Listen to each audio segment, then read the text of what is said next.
সাক্ষ্য এবং তথ্যাদি ভিত্তিতে প্রমাণ হয় আসামি বিপুল চৌধুরী জালিয়াতি, হত্যা, হত্যার পরিকল্পনা এবং সাক্ষ্য প্রমাণ লোপাটের অভিযোগে দোষী সাব্যস্ত হলেন। কিন্তু আসামির আবেদন ও পুলিশ ডিপার্টমেন্টের চিফ মেডিকেল অফিসারের রিপোর্টের ভিত্তিতে আসামির অসুস্থ শরীরের কথা বিবেচনা করে মহামান্য আদালত আসামি বিপুল চৌধুরীকে মৃত্যুদণ্ডের পরিবর্তে যাবজ্জীবন কারাদণ্ডের নির্দেশ দিলেন।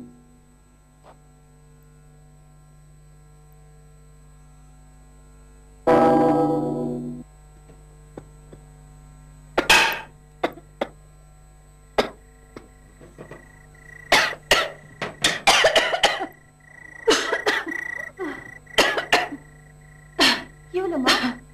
কষ্ট হচ্ছে খুব?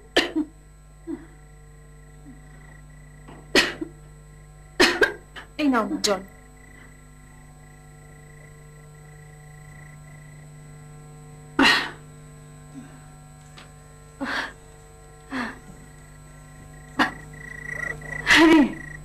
কি লিখিস এত রাত অব্দি?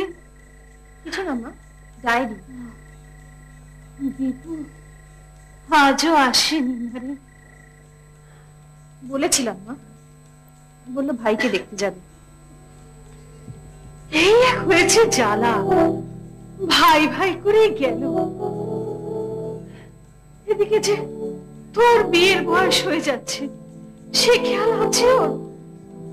ছি মা, এসব কি বলছো তুমি?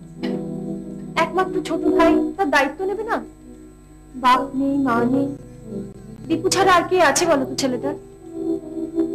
সেই 7 বছর বয়স থেকে হোস্টেলে দিয়েছে সুমকে। খরচ কি কম? তবু তো পড়ছে। আর তুমি আমার বিয়ে নিয়ে এত ভেবো না। আমার বিয়ে নিয়ে কোনো তাড়া নেই। ছেড়ে বুঝি, সবই বুঝি, কেবল বুঝি না যে ভগবান তোদের কপালে কি লিখে দিয়েছেন। না দীপু পারবে তা সেই 12 বছরের একমাত্র ভাইকে হোস্টেলে রেখে সংসার চালাতে, না তুই পারবি তোর এই অসুস্থ মাকে একা রেখে দিয়ে স্বামীর ঘর করতে। কি যে হবে?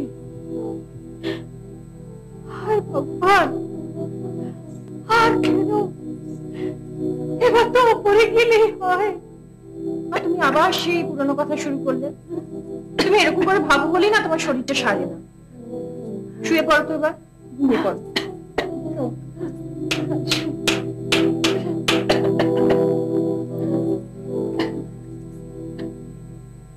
আমি তো তোমাকে বলেছি মা, দীপুর আমার কারোরই কোনো তাড়া নেই বিয়ের জন্য। তাছাড়া বিয়ের পরে তো আমরা সবাই একসঙ্গেই থাকতে পারি। শুধু যদি দীপু বিয়ের পর আমাকে চাকরিটা করতে দিত। তুমি 1000বার বলো, আমি তোমার 1000বার না বলবো। তুমি চাকরি করতে পারবে না, ব্যাস। তাহলে আমাদের বিয়েটাও হবে না হয় না হোক। কি বললে?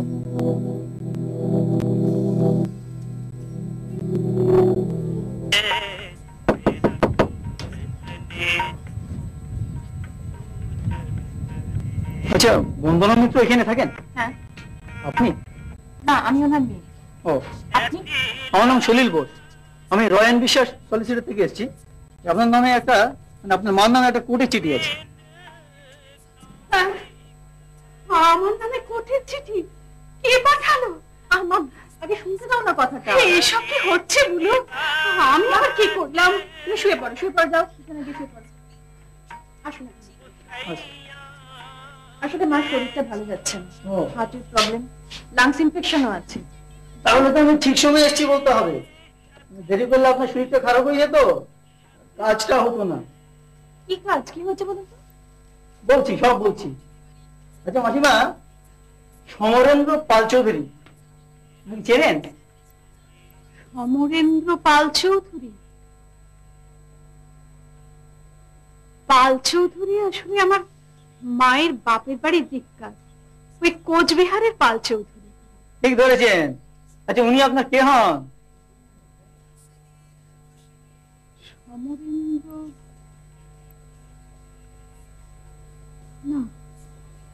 আমি ঠিক মনে করতে পারছি না। আচ্ছা, আমি মনে করিয়ে দিচ্ছি, উনি আপনার দাদা হন, সম্পর্কে মামাতো দাদা। গত সপ্তাহে উনি মারা গেছেন হার্ট অ্যাটাক। মামা তো দাদা?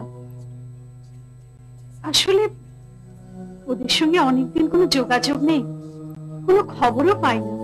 আমরা সেটা আন্দাজ করেছিলাম, মানে উনি মারা যাবার পর দেখা গেল যে ওনার তিন কুলে কেউ নেই, নিকট আত্মীয় বলতে একমাত্র আপনি। আমি? হ্যাঁ, ন্যাচারালি ওনার সমস্ত সম্পত্তির ওয়ারিশ এখন আপনি। এই নিন, সই করুন তো। সম্পত্তি, ওয়ারিশ, এসব এসব আপনি কি বলছেন? হ্যাঁ, 3 কোটি টাকার সম্পত্তি, তারপর ধানি জমি, 2টো কারখানা আছে। এসব এখন মার? হ্যাঁ, এই নিন দেখুন, সব লেখা আছে। মাসখানেকের মধ্যেই আপনার নামে সব ট্রান্সফার হয়ে যাবে।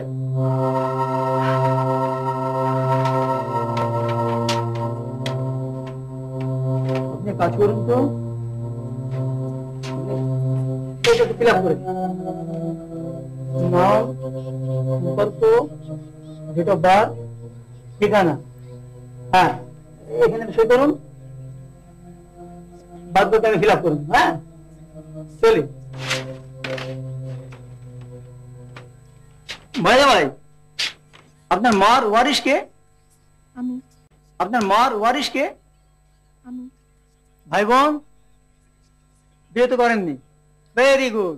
আমি এখন চলি, দরকার পড়লে আবার আসবো। হ্যাঁ, চলি। এসব কি হচ্ছে বলো তো? স্বপ্ন দেখছি নাকি? এসব আমার তো বিশ্বাসই হচ্ছে না। 3 কোটি টাকা, জমি। আমি চাকরিটা ছেড়ে দেবো আর দীপুকে ধরে নিয়ে আসবো। মা, মা, এত ঘামছো কেন তুমি? আমার শরীর খারাপ লাগছে। ও মা, মা, মা, ও মা, কি হলো তোমার?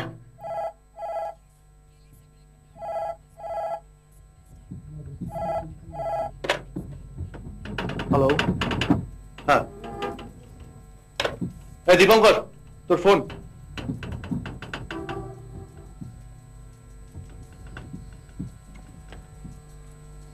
হ্যালো, বলছি কি হয়েছে বলো? হ্যাঁ, তোমার গলাটা এরকম শোনাচ্ছে কেন? কি হয়েছে? কখন?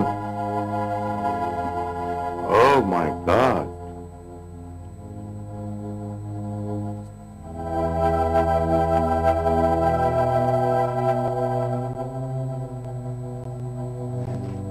ডাক্তার বললেন ম্যাসিভ হার্ট অ্যাটাক।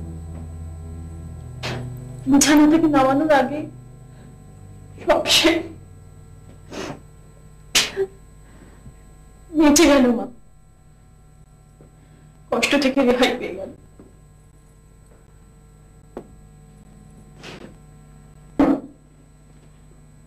তুমি সম্পত্তির কথা কি একটা বলছিলে? ওইটাই তোমার মৃত্যুর কারণ। দিনের পর দিন অবনতন দেখে দেখে আমার চোখ শরীর দুটোই সয়ে গেছিল। কিন্তু এই 3 কোটি টাকার সম্পত্তির কথাটা আমার সহ্য হলো না। হার্ট অ্যাটাক হলো। আমি সামনেই ছিলাম, জানো, কিচ্ছু বুঝতে পারিনি। তার মানে সম্পত্তিটা এখন তোমার? কি সৌভাগ্য বলবো না দুর্ভাগ্য বলবো, ঐশ্বর্য দিয়ে মাকে কেড়ে নিল। কি করবে ভেবেছো? সেটা ভাবার দায়িত্ব আমার নয়। তুমি ঠিক করো। আমার এখনো চাকরি না করলেও চলবে, এমনকি তোমারও কিছু করার দরকার। আমার যা সম্পত্তি আছে তাতে আমাদের দুজনেরই চলে যাবে। চলো আমরা তাড়াতাড়ি বিয়েটা করে ফেলি। তার মানে তুমি বলতে চাইছো যে আমি এখন সারা জীবন বসে বসে তোমার কথা খাবো? কি বললে? তোমার যে চাকরি করার দরকার নেই সেটা তো জানা কথা। কোটি টাকার মালকিন, তার আবার চাকরি করে কি হবে? এরকম ভাবে বলছো কেন? হ্যাঁ, আমার কথা তোমার এখন এরকমই খারাপ লাগবে। এই না টাকা পেয়েছো অমনি অহংকার একবারে লাফিয়ে লাফিয়ে উঠছে। দেখো, তুমি অন্যের টাকা ভোগ করতে চাও, করো, প্রাণ করে করো, কিন্তু আমাকে এর মধ্যে জড়িও না প্লিজ। কি করতে চাও তুমি? কিছু না, গরিব মানুষ যেমন ভাবে এতদিন ছিলাম ঠিক তেমনি ভাবেই থাকবো। নিজের উপার্জনের টাকায় মাথা উঁচু করে বাঁচবো। অন্যের খয়রাতির টাকা না নিজে ভোগ করবো, না অন্যকে ভোগ করতে দেখলে সহ্য করবো। তোমার আমার সম্পর্ক, তার কি হবে? গরিবের সঙ্গে বড় লোকের সম্পর্ক আবার হয় নাকি? যত সব অবাস্তব কল্পনা। মানে এতদিন আমরা অবাস্তব কল্পনা করেছি দীপু, সামান্য কয়েকটা টাকার জন্য। কোটা টাকা নয় গুলু, কোটা টাকা নয়, কোটি কোটি টাকা, কোটি কোটি টাকা, যেটা দিয়ে সম্পর্ক কেনা যায়। যাক, আজকে আমি চলি। আশা করি ভবিষ্যতে আমাকে আর তোমার সঙ্গে কোনো ব্যক্তিগত কথা নিয়ে আলোচনা করতে হবে না। ছি, ছি, ছি, ছি, ছি। তুমি টাকাগুলো হাত পেতে নিলে কি নেবে? শোনো, আমি যদি ওই টাকাগুলো না নিই তাহলে আমাদের বিয়েটা হওয়া সম্ভব?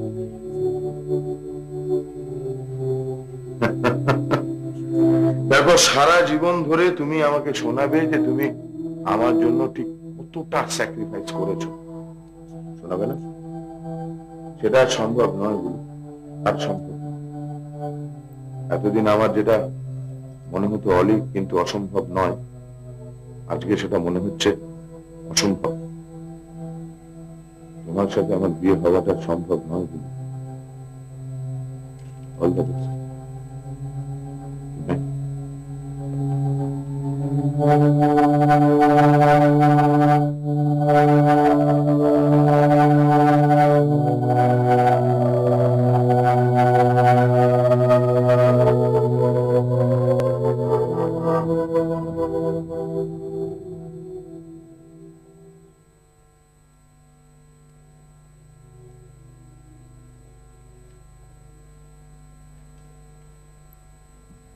কি হলো শ্রীপর্ণা, শরীর খারাপ করছে?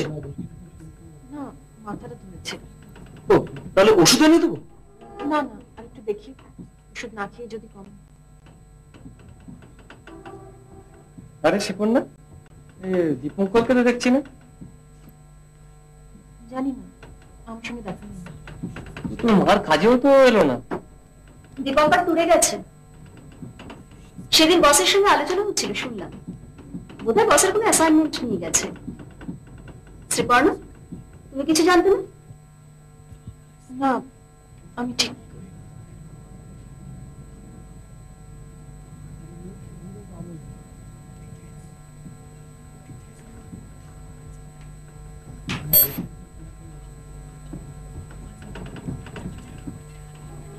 আমি কি তোমার হেল্প করতে পারি? না থ্যাংক ইউ, আমি ঠিক আছে। কথা বললে কিন্তু ভালো লাগতো। প্লিজ সৌমিত্রদা, আমাকে একটু নিজের মতো থাকতে দিন প্লিজ। ওকে।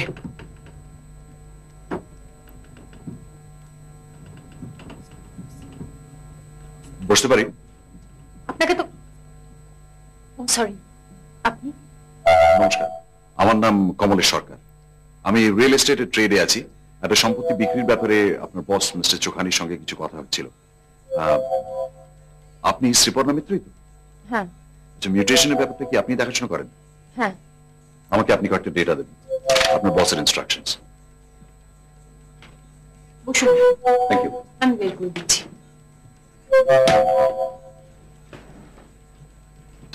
চা কফি কিছু খাবেন? না থ্যাঙ্কস।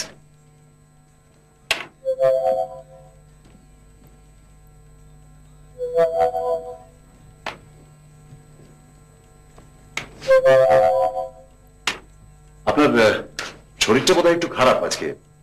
আজ না হয় থাক, আমি আরেকদিন আসবো। না না, আপনি বসুন না, আমার সেরকম কিছু হয়নি, মাথাটা একটু ধরেছে, কাজ করলে হয়তো কমে যাবে। আপনি এটা ট্রাই করে দেখতে পারেন।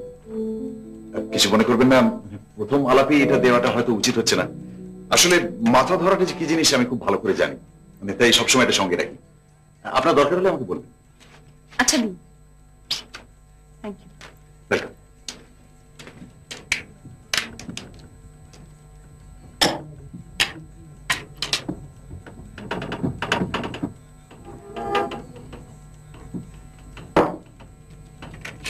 Thank you.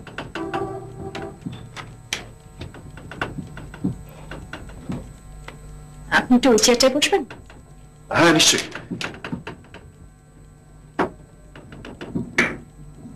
বলুন, আপনার কি পিরিয়ডটা লাগবে? এই কাজটার জন্য আপনাকে ওই ওষুধটা ঘুষ হিসেবে দিলাম, এটা ভাবলেন না তো? না না, একটা ট্যাবলেটে যদি মাথা ধরাটা কমে, ঘুষ না হয় নিলাম। বলুন, কোন ইয়ার থেকে শুরু করবো? হ্যাঁ, 97।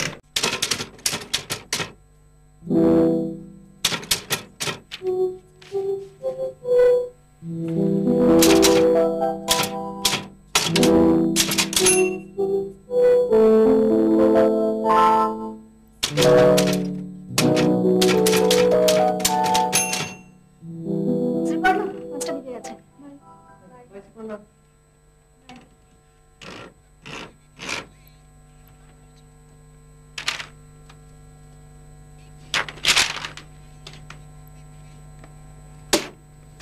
এই নিন। Thank you so much. সত্যি আপনি না থাকলে আজকে আমার এই কাজটাই হতো। আমিও ভাবিনি আজকে কাজ করতে পারবো। তাহলে আমার ওষুধটা কাজে লেগেছে বলুন? না না, মাথা ধরার জন্য না। তাহলে আজ অন্য কিছু ঘটেছে নাকি? না, ঠিক আজ নয়, আসলে রিসেন্টলি আমার মা মারা গেছেন তো, হঠাৎই খুব একা হয়ে গেছি। ও আই এম সো সরি, আমি জানতাম না। আমি আপনাকে একটা রিকোয়েস্ট করতে পারি? হ্যাঁ বলুন। আমি কি আপনাকে আপনার বাড়ি পর্যন্ত লিফট দিতে পারি? না না, আপনি আবার কেন কষ্ট করে? না, আমার কোনো কষ্টের ব্যাপারই নেই। তো ড্রাইভার আছে, সে গাড়ি চালাবে, আমি তো শুধু আপনাকে কোম্পানি দেবো, নাথিং মোর দ্যান দ্যাট। আসলে আপনি অসুস্থ শরীর নিয়ে এতগুলো কাজ করে দিলেন আমার জন্য, মানে প্রতিদান হিসেবে একটা কিছু তো আমার দেওয়া উচিত। ঘুষ দিচ্ছেন? চলুন। চলো।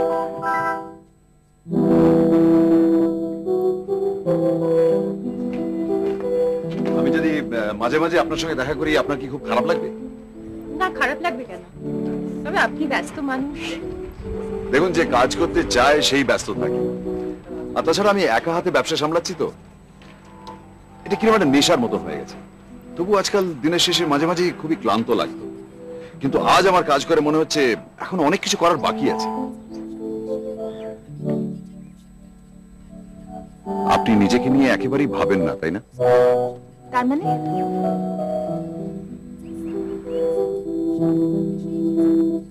আপনি নিজেকে নিয়ে একেবারেই ভাবেন না, তাই না? তার মানে?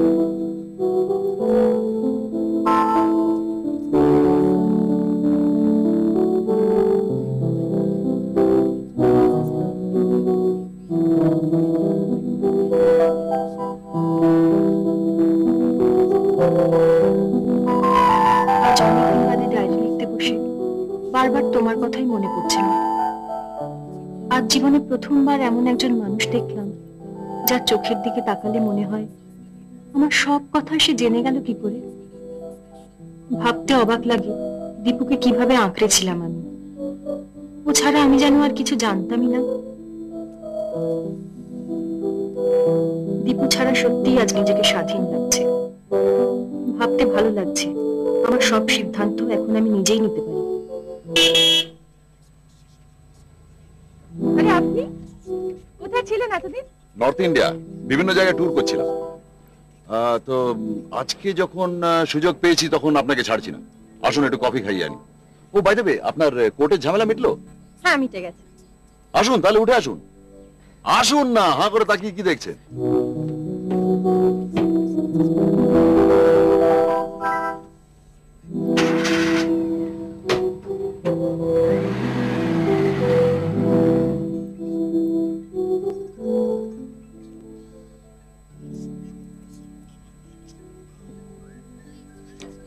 জানেন, প্রায় 15 দিন ধরে ঘুরলাম, কি অপূর্ব সব জায়গা।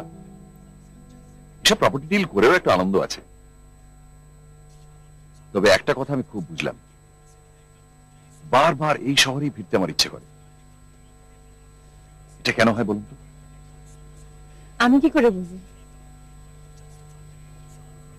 আপনি এই শহরে আছেন বলে কি? দেখুন, চুপ করে থাকার কিন্তু অনেকগুলো মানে হয়। হয় আপনি চটেছেন, অথচ ভদ্রতাবশত আপনি কিছু বলতে পারছেন না, আর নয় আপনি চাইছেন কিন্তু প্রগল্ভ হওয়ার ভয়ে আপনি চুপ করে আছেন। অথবা থাক, ওসব কিছুই আমার হয়নি। আপনাকে অনেকদিন পরে দেখে খুব ভালো লাগছে, তাই চুপ করেছিলেন। আপনি আমাকে মিস করেন? হ্যাঁ, আমিও করি, জানেন। এবার বাইরে গিয়ে সেটা বুঝতে পারলাম। আমার বয়স হয়ে গেছে, তাহলে আপনাকে বিয়ে করার জন্য আমি কি না কি করে ফেলতাম। ঠাট্টা নয়, আমি সত্যি বলছি। আমার মধ্যে কি এমন দেখলেন? শান্তি দেখলাম, মনে হলো অনেক ছুটেছি, এবার একটু থামা দরকার, কোথাও একটু স্থির হয়ে বসা দরকার। সংসার তো কোনোদিন করিনি, তাই ভাবলাম একবার করেই দেখি। আপনাকে দেখে মনে হলো আপনার ছায়া বসলে আমি হয়তো শান্তি পাবো। আমায় বিয়ে করবেন? দেখুন, আমি কিন্তু আপনাকে তাড়া দিচ্ছি না। আমি জানি এরকম একটা ডিসিশন আপনার পক্ষে নেওয়া যে কত ক্রুশিয়াল একটা ব্যাপার, আপনি ভেবে দেখুন। তবে আরেকটা কথা বলে রাখি, আমি কিন্তু অনেক ভেবেচিন্তে এই প্রপোজটা করেছি। দয়া করে এটা আমার পাগলামি ভাববেন না।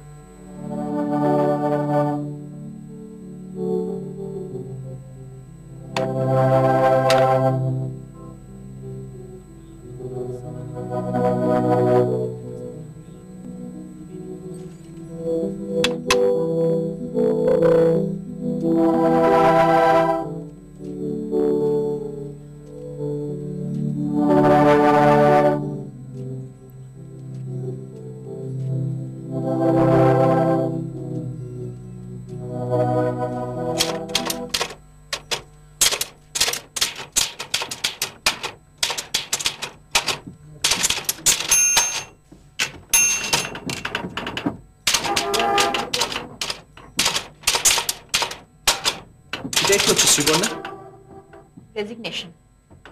তুমি যাই না চুষি না? এতে তো অবাক হওয়ার কি আছে মিস ব্যানার্জি? এই শ্রীপর্ণা মিত্র সেই শ্রীপর্ণা মিত্র নন। কোটি টাকার মালকিন সামান্য 1,500 টাকা মাইনে চাকরি করবেন কেন?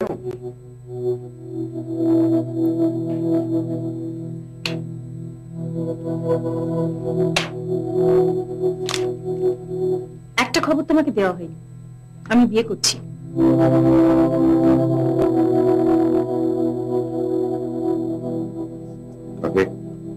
অবভিয়াসলি একজন ভদ্রলোককে। কমলেশ সরকার, রিয়েল এস্টেটের বিজনেস আছে। কতদিনের পরিচয় তোমাদের? পুলিশের মতো জেরা করবার প্রয়োজন নেই, আমি উত্তর দেব না। সাবাস, দুদিনের পরিচয় হয়েছে কি হয়নি এর মধ্যে একবারে সারা জীবনের মধ্যে ঘর করতে চলেছ। এতে এত আশ্চর্য হবার কি আছে দেখি? তোমাকে তো আমি বহু বছর ধরে দেখে এসেছি, চিনে এসেছি। আমার প্রয়োজনে কোথায় ছিলে তুমি? আজকে এসছো আমাকে পরিচিত আর অপরিচিত নিয়ে বড় বড় কথা বলতে। সিন ক্রিয়েট করো না বলুন। সিন ক্রিয়েট আমি করছি না। এনিওয়ে, তোমাকে ব্যক্তিগত কথা বলে নষ্ট করার মতো সময় আমার নেই। আমার জীবন আমি বেছে নিয়েছি, এবার তোমার যা ইচ্ছে তাই করো। সরো, আজকে অফিসে আমার শেষ দিন, অনেকগুলো ফর্মালিটিস বাকি আছে। তুমি সরো।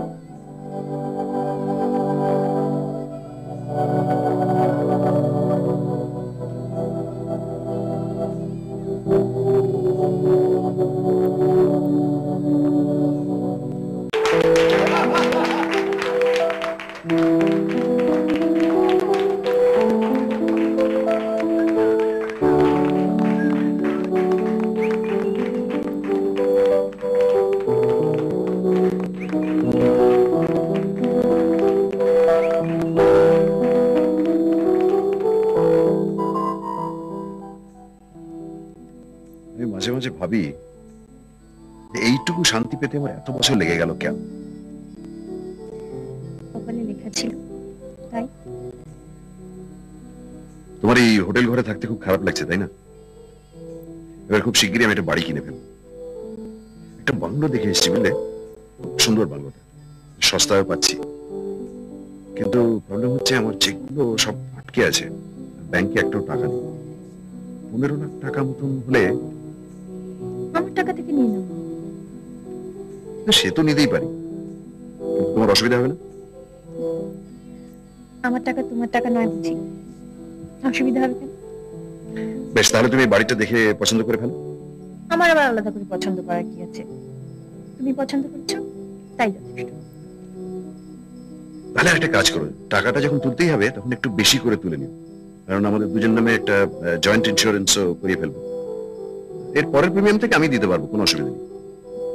ওইসব আমি ভাবতে পারছি না, তুমি যা করবে। বেশ, আচ্ছা, এই বাড়িটার কোনো নাম নেই? আছে তো, কি নাম? পরিচয়।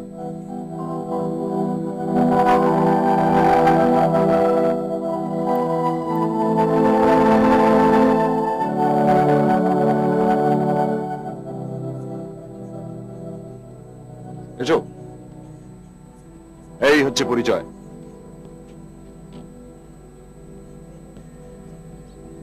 ভাগ্যিস আগে থেকে ঘরদোর গুলো গুছিয়ে রেখেছিলাম। আর এখান থেকে শহর প্রায় 40 মাইল দূর, কাছে পিঠে একটা গ্রামও নেই, একটা বাজার হাটও নেই। একটা দেশলাই কিনতে গেলেও তোমাকে প্রায় 2 ঘন্টা যেতে হবে। তাই? হ্যাঁ, ভালোই তো। সারাটা জীবন তো শহরের হইহট্টগোল আর ধুলো কাদার মধ্যে কাটিয়ে দিলাম, জানো। ঠিক এরকমটাই চেয়েছিলাম, এরকম একটা স্বপ্নের মতো বাড়ি, শান্ত জীবন, কোনো টেনশন থাকবে না, শুধু একজন মানুষকেই ভালোবাসবো, তাকে নিয়ে ঘর করবো। এসো।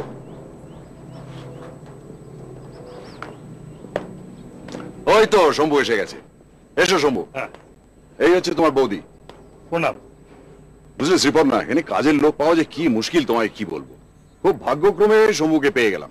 ও গৌরীপুরে থাকে। ও আসলে সপ্তাহে 3 দিন করে আসবে বুঝলে, বাজার হাট করে দেবে, রান্না বান্নায় সাহায্য করে দেবে, ঘরদোরও পরিষ্কার করে দেবে, আর কিছু বাগানের কাজও দেখে দেবে। কিন্তু বাকি 4 দিন তোমাকেই সংসার সামলাতে হবে।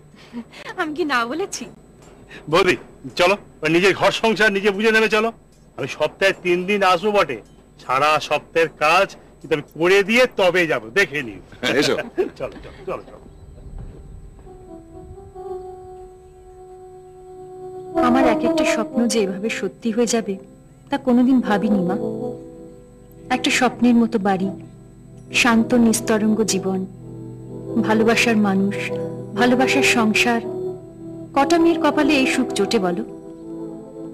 শুধু মাঝে মাঝে মনের মধ্যে একটাই কাঁটা নড়াচড়া করে, দীপু। খুব অপমান করেছিলাম ওকে, কি জানি কেমন আছে। আমার স্বামী রোজ সকালে কাজে বেরিয়ে যান, ফিরতে ফিরতে সন্ধে হয়ে যায়। ভাবছো আমার একা লাগে? মোটেই না, আমি বেশ থাকি। বাড়িটাকে সাজাই, ওর কথা ভাবি, আমাদের ভবিষ্যতের কথা ভাবি। সব ঠিকই চলছিল, একদিন ঝড়ের মতো দীপু এসে হাজির।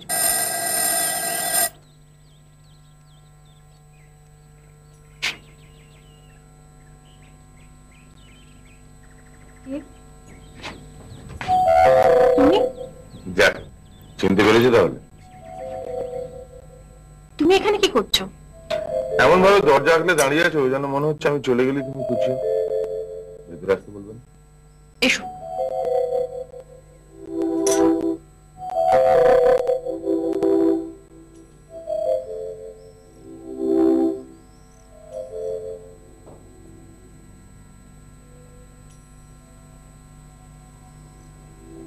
বসো।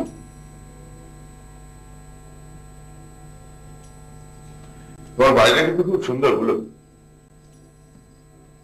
তুমি তো এরকমই একটা সুন্দর সংসার চেয়েছিলে, তাই না? আমি তোমাকে দিতে পারি। দেখে তোমার কথা কোথায়?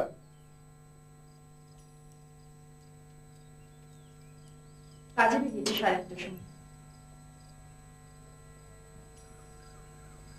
চা খাবে?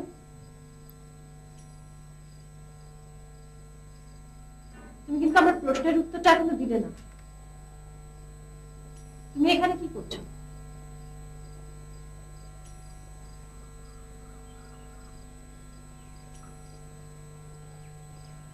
এই প্রশ্নটা তো আমিও তোমার করতে পারতাম না। কিন্তু করবো না। তোমার সংসারে কোন রকম কোনো ব্যাগ লাগাবার ইচ্ছে নেই। আর তুমি জানো কি আমি চাকরিটা ছেড়ে দিয়েছি। এখন মেডিকেল রিপ্রেজেন্টেটিভে চাকরি করছি। তাতে অবশ্য খাদ্যের সঙ্গে মাইনেরও বেশ খানিকটা বেড়েছে। তুমি তুমি কলকাতা ছেড়ে আসার পর আমি কিন্তু তোমার খোঁজ রাখতাম। তোমরা যেটা বাড়ি কিনেছো কলকাতা থেকে অনেক দূরে এরকম একটা বন্ধু গ্রামে, সেটাও জানতাম। আসলে আমি একটা কাজে কালকে গৌরীপুর এসেছি। ভাবলাম বুঝে যখন এসেছি যাই জানো, আমি তো অবস্থিত বুঝতে পারছি। আমি বেশক্ষণ থাকবো। আমি আসলে এসেছিলাম তোমাকে একটু চোখে দেখা। বাড়ি তা কখনো হয় নাকি? এত দূর থেকে এসেছো, একটু বসবে না? বসে কি লাভ? এতদিন ধরে যে ক্ষতটা বুকের মধ্যে বয়ে নিয়ে বেড়াচ্ছি সেটা নতুন করে খুঁজে দেওয়া ঠিক। তুমি তুমি কেমন? খুব ভালো আছি। ভালো থাকলেই ভালো। 3 মাস হয়ে গেল তোমার বিয়ে হয়েছে। আচ্ছা, এতদিনে নিশ্চয়ই তোমার স্বামীকে তুমি চিনতে পেরেছো? আলাদা করে চিনতে পারার তো কিছু নেই, সহজ স্বাভাবিক সম্পর্ক আমাদের, আর 5টা বিবাহিত সম্পর্কের মতোই। আর 5টা বিবাহিত সম্পর্কের মতো।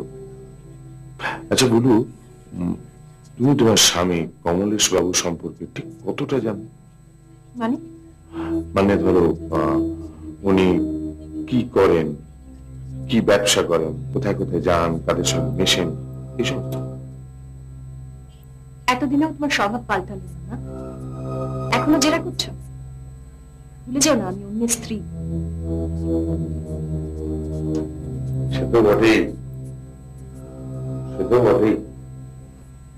আমি শুধু একজন বন্ধু হিসেবে তোমায় জিজ্ঞেস করছি। না, ওর ব্যবসা সম্পর্কে আমি কিছুই জানি না, আর সত্যি বলতে কি জানবার প্রয়োজনও বোধ করি। কাজটা কি ভালো করেছো? কোন কাজটা? এই যে একজন অপরিচিত মানুষকে বিয়ে করে সুখে আছো। তাতে তোমার গা জ্বলছে না? সেটাই স্বাভাবিক। শোনো দিদি, তোমার মুরদ আমার খুব ভালোভাবে জানা আছে। দয়া করে এইসব কথা আমার সামনে আর বলো না। আমি যেভাবে আছি ভালো আছি। তুমি আবার যাও দিদি, আমার আর ভালো লাগছে না।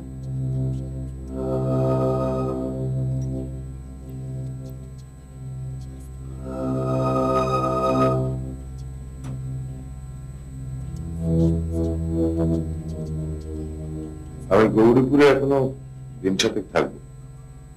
একটা ছোট্ট হোটেল, ফোন নাম্বারটা দিয়ে যাচ্ছি, যদি কোনোরকম কোনো দরকার হয় ফোন করবো।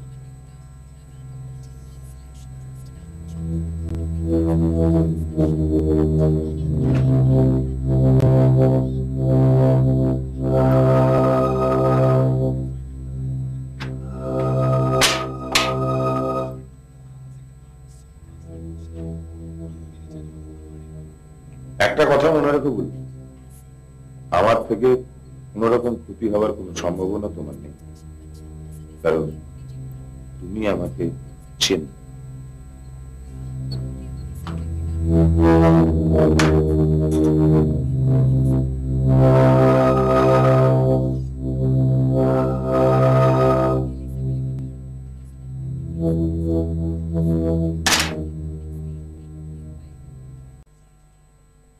বৌদি, ও বৌদি, কে এসেছিল গো? আমার এক পুরনো পরিচিত ভদ্রলোক, আমরা এক অফিসে কাজ করতাম। আচ্ছা শম্ভুদা, হ্যাঁ? তুমি আজ এলে যে? আজ তো বৃহস্পতিবার, তোমার তো আজ আসার কথা না, কাল আসার কথা। সে কি, সাহেব যে বললেন শুক্রবার থেকে তোমরা নাকি থাকবে না 3 দিনের জন্য, যা কাজ আছে সব আজকেই করে যেতে। 3 দিন থাকবো না? হ্যাঁ। আমি তো কিছু জানি না। তাহলে সাহেব যে বললেন তোমরা 3 দিনের জন্য কোথায় নাকি বেড়াতে যাচ্ছ। বেড়াতে যাচ্ছি? হ্যাঁ। ও তাহলে আমাকে সারপ্রাইজ দেওয়ার প্ল্যান করেছে। আচ্ছা ঠিক আছে। বৌদি এই এটা না, এটা ওই বাগানে পড়েছিল, সাহেবের হবে বোধ হয়, সাহেবকে দিয়ে দিই। সাহেবের তাই? হ্যাঁ। আগে দেখিনি। আচ্ছা ঠিক আছে। আচ্ছা।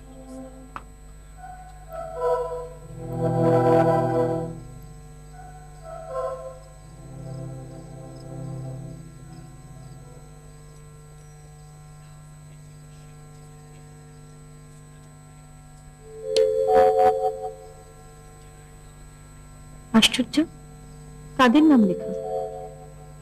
দীপু ঠিকই বলেছিল, ওর ব্যবসা সম্বন্ধে আমি কতটুকুই বা জানি। একই আজকের তারিখ দিয়ে কি লেখা? SS very important. এসএস সেটা আবার কি?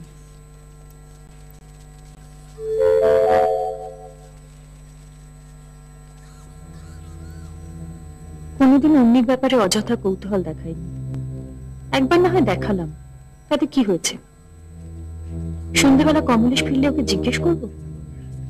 না না, ও যদি কিছু মনে করে। দীপু এতদিন বাদে এসে আবার আমার মনের মধ্যে একটা কাঁটা বিঁধিয়ে দিয়ে গেল। কাজটা কি ভালো করেছো? কোন কাজটা? এই যে একজন অপরিচিত মানুষকে বিয়ে করে সুখে আছো।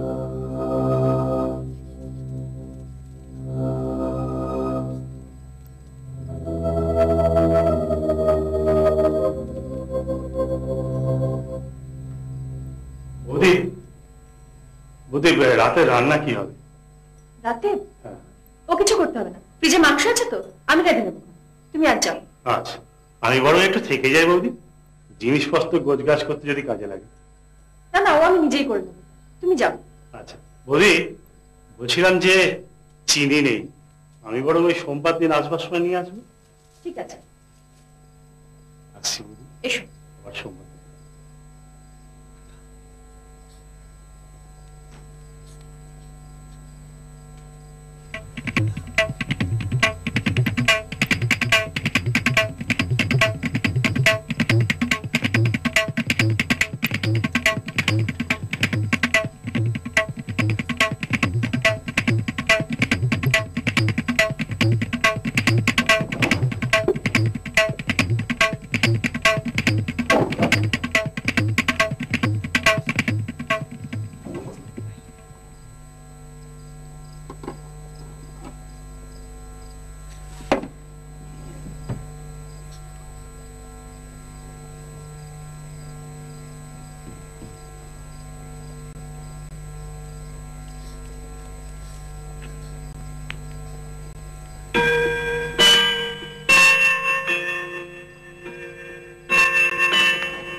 আসামি বিপুল চৌধুরীর বিরুদ্ধে প্রধান অভিযোগ একাধিক খুন ও খুনের চেষ্টা। একথাও আজ প্রমাণিত যে বিপুল চৌধুরী একজন মানসিক রোগী। টাকার লোভে তিনি বিভিন্ন উপায়ে 5 জনকে হত্যা করেছেন, আর এই 5 জন মহিলাকেই তিনি আইনগত উপায়ে বিবাহ করেছিলেন। তার ষষ্ঠ স্ত্রী শ্রীমতী উর্মিলা চৌধুরীকেও তিনি হত্যা করার পরিকল্পনা করেছিলেন, কিন্তু আশ্চর্যজনকভাবে শ্রীমতী চৌধুরী বেঁচে গেলেন এবং তার অভিযোগের ভিত্তিতে বিপুল চৌধুরীর বিরুদ্ধে আজকের এই মামলা।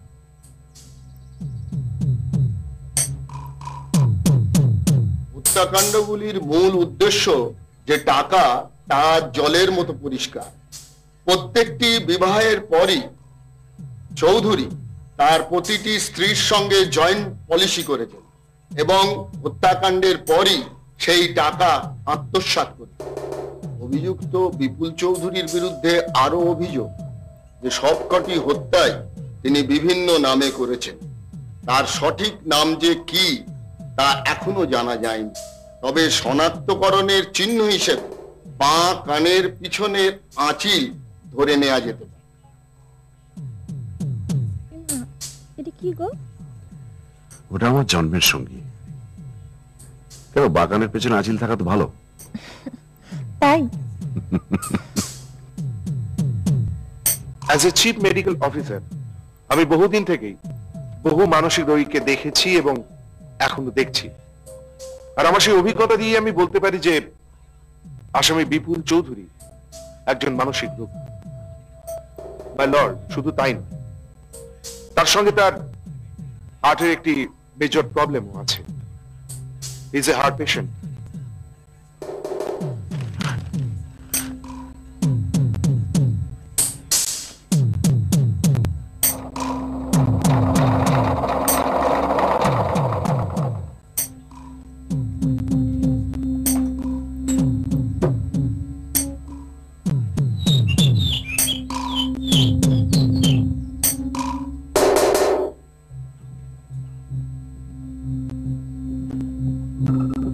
আসামি বিপুল চৌধুরী তার ষষ্ঠ স্ত্রীকে হত্যা করতে চেয়েছিলেন একটি শাবল দিয়ে। শ্রীমতী উর্মিলা চৌধুরী জানিয়েছেন যে হত্যার পরিকল্পনা এতটাই নিখুঁত ছিল যে তাকে খুন করে বাড়ির দেওয়ালে পুঁতে ফেলার জন্য গর্ত অব্দি খোঁড়া হয়ে গিয়েছিল। বাবা,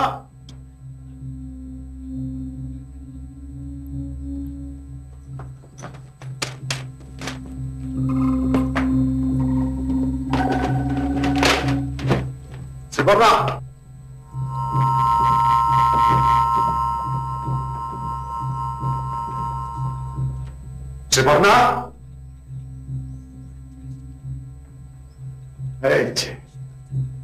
এই দেখো আমাদের joint insurance policy second premium notice এসে গেছে। ধরো। কি হলো, ঘামছো কেন? কিছু না। আচ্ছা, তুমি আজকে এত তাড়াতাড়ি চলে এলে যে? হ্যাঁ, আমার হঠাৎ মনে পড়ে গেল একটা জরুরি কাজ আছে আজকে সন্ধ্যাবেলা। আজ সন্ধ্যাবেলা? হ্যাঁ। তোমার এই ডায়েরিটা না বাগানে পড়েছিল, আমি একটু উল্টে পাল্টে দেখেছি। তুমি কিছু মনে করলে না তো? না না, মনে করবো কেন? আচ্ছা, আজকের ডেটে এসএস ভেরি ইম্পর্টেন্ট লেখা আছে। এসএস কে গো? বাহ বাহ বাহ বাহ। তোমার নাম কি? শ্রীপর্ণা।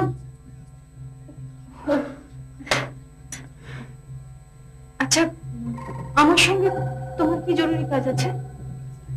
বুঝলে, আমি ভাবছিলাম, অনেকদিন ধরে ভাবছিলাম যে রাত্রির বেলা একটু বাগান করব। রাত্রির বেলা গার্ডেনিং করার একটা আলাদা মজা আছে, তাই না? শাবল টানছো কেন? বুঝলে, কত করবো বাগানে একটা, আমি ভাবছি একটা গোলাপের নতুন একটা কেয়ারি করবো। আচ্ছা, শম্ভুদা বলছিল তুমি নাকি ওকে 3 দিনের ছুটি দিয়েছো, আমরা নাকি কোথায় বেড়াতে যাবো? আমি কই না তো। শম্ভুরা নিশ্চয়ই আজকাল গাঁজা টাজা কিছু খাচ্ছে। আমি ওকে, কি হয়েছে তোমার? কি হয়েছে তোমার? কি শরীর খারাপ লাগছে নাকি? কি হয়েছে? আমি একটু বাইরে বেরিয়ে আসি। হ্যাঁ, তাহলে চলো চলো, আমিও তোমার সঙ্গে যাই। না না, তুমি যাবে কেন? তুমি সারাদিন খেটে খুটে ক্লান্ত হয়ে ফিরেছো। না না না না না না, আমি একদম ক্লান্ত নই। আজকে তোমাকে আমি একা ছাড়ছি না। চলো চলো চলো চলো। যেতে ইচ্ছে করছে না। কি আশ্চর্য, তুমি তো নিজেই যেতে চাইলে। আচ্ছা চলো, আমরা বাগানে ঘুরে আসি। একটু পরে সন্ধে নামবে, তারপর আমরা বাগান করবো, কেমন? তুমি শাবলটা নিয়ে ঘুরছো কেন? ও তাই তো। দাও আমি রেখে দিয়ে আসছি। না না থাক না, চল আমরা বাগান থেকে করে আসি। ওহো, একটা কথা একদম ভুলে গেছি, ওই মন্ডলবাবুর দোকানে একটা ফোন করতে হবে। বাড়িতে একদম মাছ মাংস কিছু নেই তো, সমুদ্রে যদি কাল পরশু আসে ওর হাতে যেন প্যাক করে পাঠিয়ে দেয়, আমি বলে রাখি।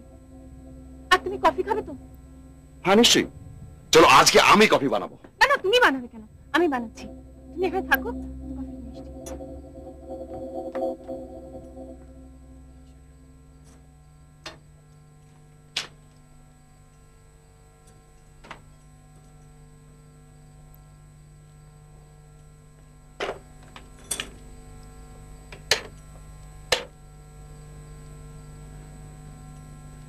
হ্যালো সারদা লজ, একটু 5 নম্বর ঘর থেকে দীপঙ্কর বোসকে ডেকে দেবেন প্লিজ। আমি ধরছি।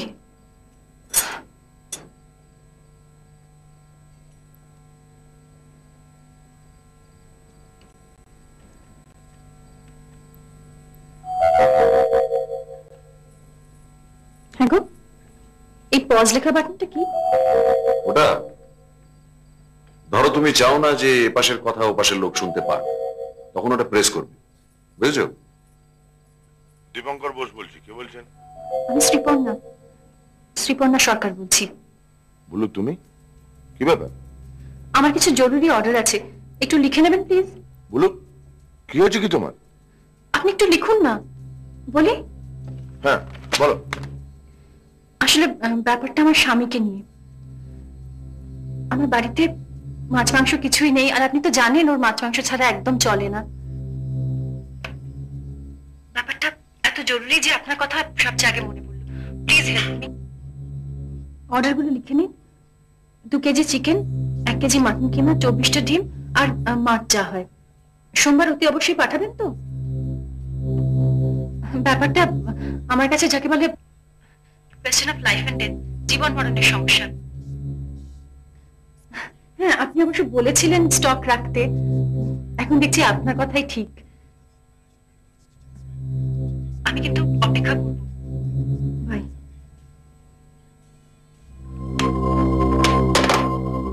সোমবারের আগে পাঠাতে পারবে না। আমি কফি করে আনছি, তুমি বসো।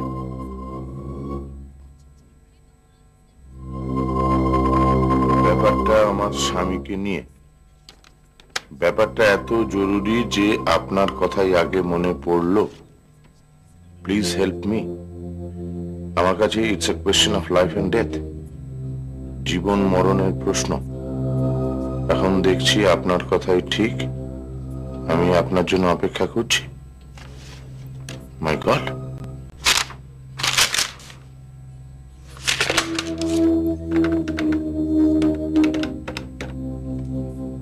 Hello hello, Gauripur police station.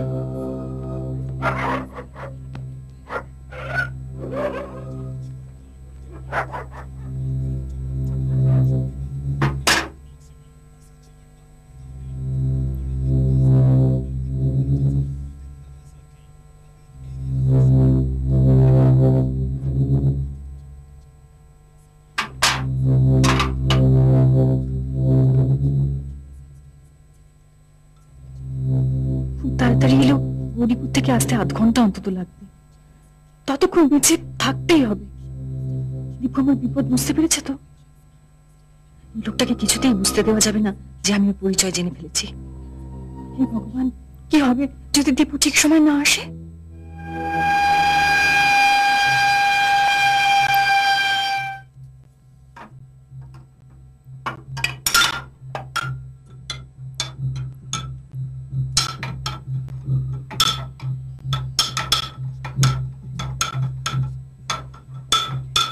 কি হলো?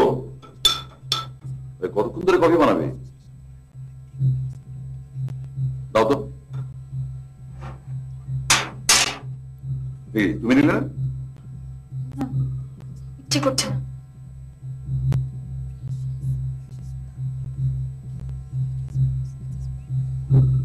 জীবনা, আমার মনে হচ্ছে তোমার একটু খোলা হওয়া যাওয়া উচিত।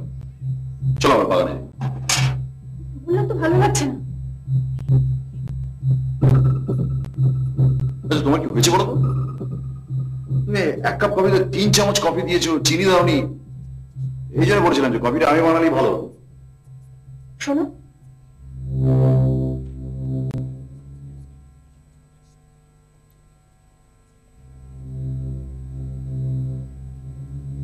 তোমাকে না আমি কিছু বলার ছিল। কি হয়েছে? না, তুমি পুরো কথাটা শোনো আগে। কফিটা কি ফেলে দেবে? হ্যাঁ? কফিটা না না, কফি কেন ফেলবো? তোমার হাতে বানানো কফি ফেলবো কেন? তুমি বলো কি বলছে। দেখো, তুমি তো আমার সম্বন্ধে প্রায় কিছুই জানো না। আমাকে প্রথমবার দেখেই তোমার ভালো লেগে গেল, আর তারপর হঠাৎ করে তুমি বিয়ে করে ফেললে। তুমি আমার অতীত সম্বন্ধে কোনদিন কিছু জানতে চাওনি, তাই আমিও কিছু বলিনি। আজকে বলতে চাই, তুমি শুনবে? হ্যাঁ নিশ্চয়ই। কফিটা আর খেতে হবে না, রেখে দাও। না না, কফি কেন রাখবো? তুমি বলো না কি বলছিলে। আসলে তোমাকে বিয়ে করার আগে না আমার আরো 2বার বিয়ে হয়েছিল। মানে আইনত বিয়ে হয়েছিল, ঘর করা হয়নি কখনো। ও তো বিয়েগুলো ভাঙলো কেন? ভাঙেনি, বিশেষ করে ভাঙেনি বিয়েগুলো। আমি ভাঙলে তো ভাঙা টুকরোগুলো খুঁজে পাওয়া যেত। আমি এগুলো মুছে ফেলেছি, একদম মুছে ফেলেছি, কোনো প্রমাণ রাখিনি। তুমি কি বলছো একটু পরিষ্কার করে বলবে? হ্যাঁ বলছি। কফি শেষ? আমি হ্যাঁ।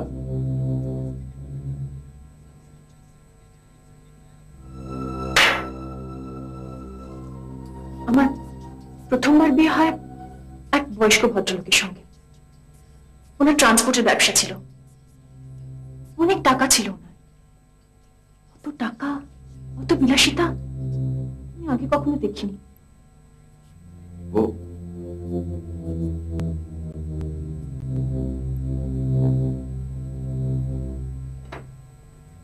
তারপর? তারপর আমার বিয়ের পর দিন আমার স্বামী আমাকে বললেন, দেখো আমার তো বয়স হয়েছে, কখন কি হয়ে যায় কিছু বলা যায় না, তখন তুমি বিপদে পড়বে, আমি একটা জয়েন্ট ইন্স্যুরেন্স করিয়ে রাখি। তারপর দিনই উনি একটা জয়েন্ট ইন্স্যুরেন্স করালেন 10 লাখ টাকার। যখন থেকে আমি সেটা শুনলাম না, আমার ভেতরে কেমন একটা করতে লাগলো। আমি তখন একটা কেমিক্যাল রিসার্চ ল্যাবে কাজ করি। আমি ওই ল্যাব থেকে খানিকটা পটাশিয়াম সালফেট সরিয়ে রাখলাম।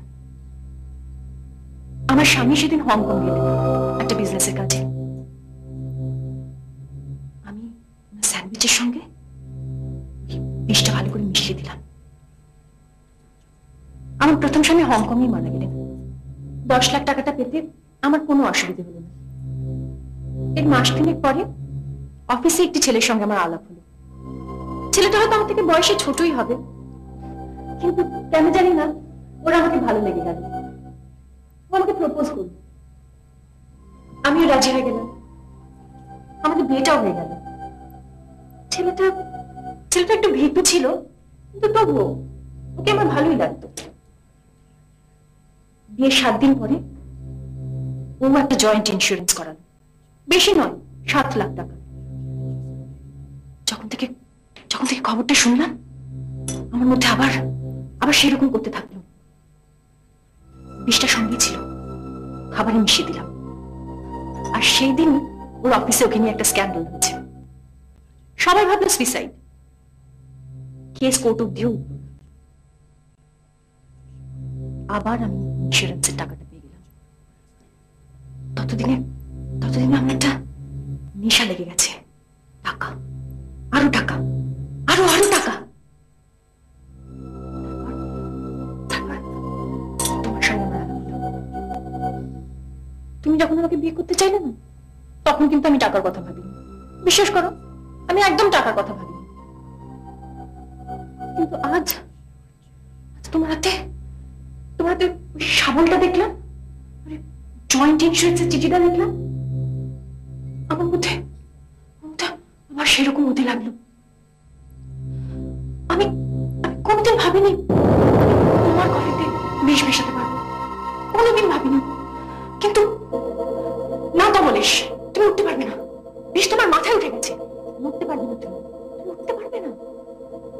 এটা দিয়ে একটা গর্ত করে আমি তোমাকে বাগানে পুঁতে দেবো, কেউ জানতে পারবে না। সম্পদা সম্পদা তো সেই সোমবার আসবে। তাহলে তুমি আমাকে ক্ষমা করতে পারবে তো? আমি তোমাকে মারতে চাইনি, বিশ্বাস করো।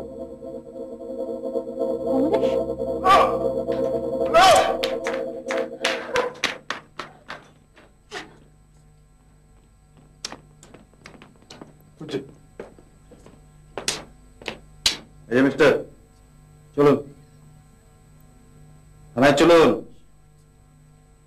কি হলো, ঘুমাচ্ছেন নাকি? এই যে